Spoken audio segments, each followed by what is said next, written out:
हरदोई में तमाम लोगों को भारतीय जनता पार्टी में शामिल करने के लिए आयोजित की गई है एक जनसभा में जिले के प्रभारी मंत्री और उत्तर प्रदेश के सहकारिता मंत्री JPS राठौर ने बुलडोजर को न्याय का प्रतीक बताया।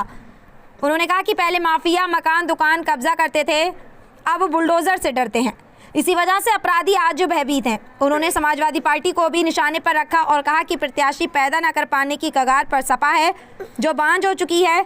या नरेश अग्रवाल ने भी इंडिया गठबंधन को कौवों का झुंड बताया और कहा मोदी योगी हंस हैं जो जोड़े में रहते हैं, झुंड तो कौवों का होता है। वहीं उन्होंने कहा कि जिस तरह से हिंदुस्तान और पाकिस्तान का क्रिकेट मैच होता है तो दीवानगी होती है, यह चुनाव भी क्रिकेट का मैच है। एक तरफ तुष्टीकरण वाले लोग जो पाकिस्तान जैसे हैं, एक तरफ हिंदू राष्ट्र के लोग। तय कर लो हिंदुस्तान जीतेगा या पाकिस्तान, मोदी नेतृत्व या बच्चों का नेतृत्व। आज बुलडोजर न्याय का प्रतीक बन गया है। माफिया पहले सोचते थे कोई क्राइम करो, अपराध करो, दहशत करो, लोगों की जमीनों पर कब्जा करो, दुकानों पे कब्जा करो और उसके बाद अगर कोई FIR भी लिखी जाएगी तो 3 महीने 6 महीने में जमानत करके फिर से वापस आ जाएंगे। अब अपराधी डरते हैं कि अगर हमने कुछ क्राइम किया, अपराध किया तो ये योगी जी हमको जेल ही नहीं भेजेंगे, हमको जेल भेजने के बाद हमारे घर पर बुलडोजर भी भेज देंगे, हमारे बच्चे और बीवी कहां रहेंगे।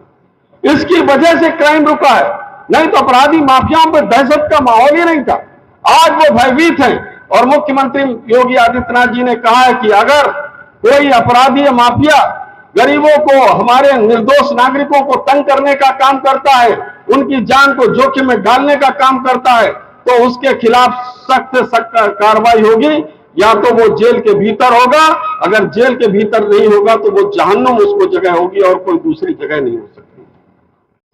हिंदुस्तान और पाकिस्तान का क्रिकेट हो तो जितनी दीवानगी हमको होती है वही इसको क्रिकेट मैच समझना। ये हिंदुस्तान और पाकिस्तान का क्रिकेट मैच है। एक तरफ तुष्टीकरण के लोग हैं, एक तरफ हिंदू राष्ट्र के लोग हैं। तय कर लो कि हिंदुस्तान जीतेगा या तो तुष्टीकरण पाकिस्तान जीतेगा। इस चुनाव में मोदी जी का नेतृत्व जीतेगा या बच्चों का नेतृत्व जीतेगा, ये आप सबको तय करना है। विपक्ष को पता ही नहीं ये चुनाव कहाँ का है। ये देश का चुनाव है, प्रधानी का नहीं है। 2 बालक एक साथ निकल पड़े और उन्होंने सोचा कि हम 2 बालक जो है उछल कूद करके लोगों को कर्तव्य दिखा देंगे। और वो शब्द तो नहीं कहेंगे किसका कर्तव्य दिखाएंगे, नहीं तो आचार संहिता लग जाएगी। 2 बालकों ने तय कर लिया कि हम कर्तव्य चौराहों पर दिखाकर इस देश के मदारियों के माध्यम से सत्ता पर कब्जा कर देंगे। लेकिन मेढक कभी तौले नहीं जाते। इंडिया गठबंधन, हमने पूछा कहां का गठबंधन? उन्होंने कहा हम अंग्रेजी पक्ष हैं, क्योंकि राहुल गांधी विदेश में पढ़े तो उनका नाम इंडिया होना चाहिए, भारतवर्ष नहीं होना चाहिए। हम भारतवर्ष कहते हैं, वो इंडिया कहते हैं। तय कर लो भारत रहना कि इंडिया रहना। एक तरफ मोदी योगी की जोड़ी और एक तरफ राहुल और उनके तमाम साथियों की झुंड। हंस जो है वो जोड़ी में रहते और कौवा झुंड में रहते। कहावत है हंस जोड़ी में रहेगा और कौवा जो है वो गाना आएगा तो रामकृष्ण कह गए सिया से ऐसा कलयुग आएगा। हंस चुनेगा दाना तुमको, कौवा रोटी खा लेगा। लेकिन वो नहीं आएगा, वो ऐसा दिन नहीं आएगा। ओवैसी का एक वीडियो वायरल हो रहा है जिसमें वो हैदराबाद में उनको कहते हुए नजर आ रहे हैं कि रेहान बीफ चौक जिंदाबाद, खैरियत से हो आप, सलाम वालेकुम, काटते रहो आप। कैसे देख रहे हैं इसको? क्या देखिए, ऐसा है कि वो अपनी राजनीति करते हैं और इस राजनीति के द्वारा लगातार उनको जवाब जनता दे रही है और उसके बाद भी वो नहीं समझ में आ रहा है तो उनका हश्र आगे आने वाले समय में और पता चल जाए। नाई कितने बार उनने का अभी बैठो पता चल जाएगा। 4 जून तक इंतजार करिए, उनको जवाब मिल जाएगा और हैदराबाद में ही जवाब मिल जाएगा।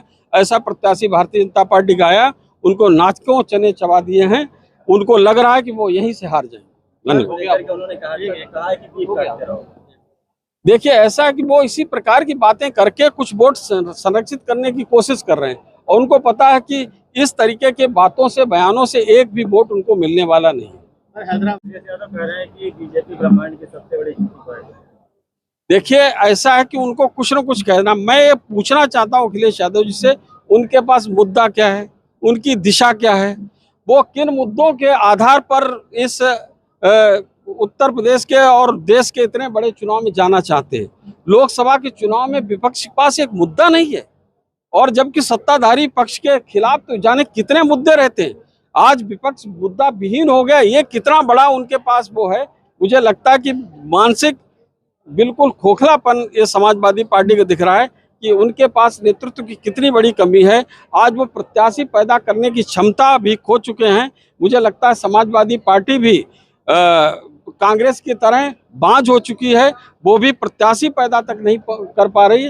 दूसरे जिलों से लाकर, दूसरे तरह से लाकर कैंडिडेट बनाने का प्रयास कर रहे हैं, और जिस तरीके से कपड़े लोग बदलते हैं उस तरीके से प्रत्याशी बदलने का काम समाजवादी पार्टी कर रही है।